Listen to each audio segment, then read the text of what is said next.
tomutijjanga na mwami wa munno okusinga bbaawe. Musumba, Bishop, Daddy, Apostle.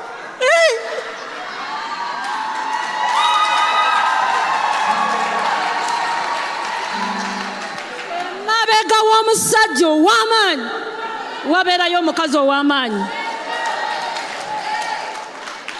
Mabega mundeke njogere ndi mukyala wa Bishop wa makanisa abatijja waliwo eyansanga lumu waggulu eyo. Omuntu omusirise lwakeera ku makya n'akuyisaamu eggaali oyinza okyejjusa. Honorable Phiona Nyamutoro ndoza yakedde ng'awulira ali mu vibe yakuyisaamu omuntu ggaali ng'awulira ali mu vibe ya violence.